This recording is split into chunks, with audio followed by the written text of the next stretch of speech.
I continued playing saxophone, and now we're about 8th grade, and we form a band. You know, we get a drummer and a couple guitars and a keyboard player. Wow. We couldn't find a bass. 8th grade. Yeah, and we couldn't find a bass player. In those, well, it was, now, again, going back in history, the electric bass was in its infancy. We're talking about in the 50s now. Oh, okay. Right. We couldn't find a bass player as far as our little group. And I love the bass. Being kind of, as a bass player, you were in a power situation of really establishing a feel of the song.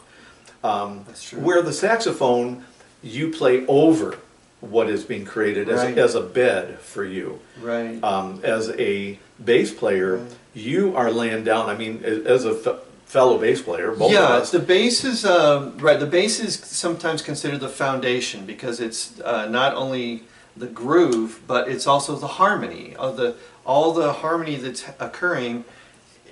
It has a bottom, and the bottom is the bass, and that's where it comes from. As a fellow bass player, you know, and I don't know if your viewers may or may not be musicians, but a bass player can change the chord.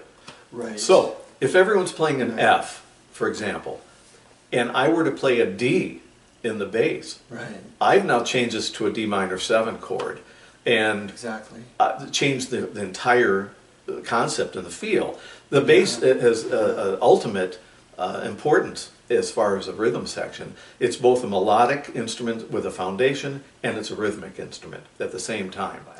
We didn't have a lot of extra money, but my best friend and I went downtown Chicago on the Loop, they call it, and we found a pawn shop, and I found a bass guitar. Wow! And bought a used bass guitar that actually is very similar to this. Of course, I didn't have much of a budget as a teenager. I was about 13 or 14 at that point. Yeah. But I think, if I might remember, it may have been $35, $45, which probably equates to $150 today or something in that order. And my first bass was a silver tone, which was... is that the one from Sears? It is, but it was really made by Dan Electro. Oh, okay. For Sears. For Sears, okay. And it's the cheapest made bass that you can ever imagine. It has no right at all to sound good. And yet, as a fellow bass player, this is made out of masonite with tape. No kidding. As a binding, aluminum, really? Aluminum parts. Aluminum parts, and lipstick pickups. Now, they were called lipstick pickups because when they first manufactured it in the 50s, they actually used lipstick from a lipstick company. They bought their surplus to cover tubes, the coil, and they put the coil inside the. and so these are single coil pickups, but they're called lipstick. Right. But feel the weight of this, and as a fellow bass player, it's pretty light. Yeah, it's pretty light. One of the lightest bass guitars you can get, but it's masonite, hollow in the middle.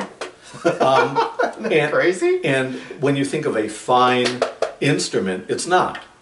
Do they still make these today? They do. And they're, I just want to grab a pick because I'm going to show you something. They do make them, not as many models. You mostly will find these used. But even used, they're $300, $400, $500. So not considered an expensive instrument. And that's about what they cost when they were new. So they've retained their value, but it hasn't really gone up. Back let's hear it. Hey, and your cat's here. Some meowing. Back in the 50s and 60s, they would call this a Tic Tac bass. Okay. And because a Tic Tac bass. They would play recording sessions using a Dan Electro bass that they say Tic Tac, and they would also have a string bass player at the same time playing the same bass notes. So with this one, it would have a very percussive. Yes.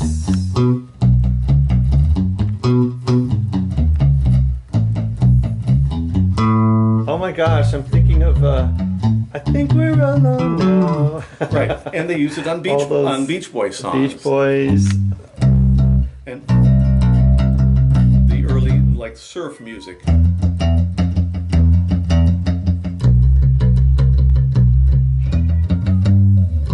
And isn't that great? And that's the sound right there, man. And they would use the bridge pickup with another bass player playing the same line.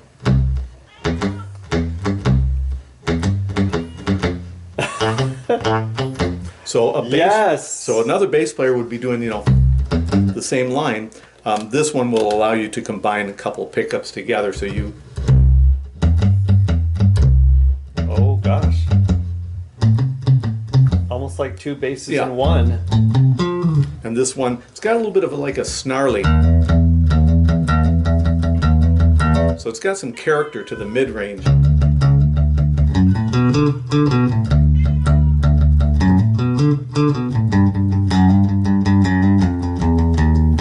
So it's got that kind of a... Yes. Oh my gosh, it's like going back to the 60s. So that is because of these lipstick pickups, and this particular bass just sounds like this. Fantastic. It's still a very usable tool for bass players without spending a lot of money for it. Well, you heard it from Michael. If you don't already own a Dan Electro bass, you probably should. They're cool, that's all. They're cool, and yeah, and you can get that 60s sound. Yeah. Very cool. Thank you, Mike. Yeah.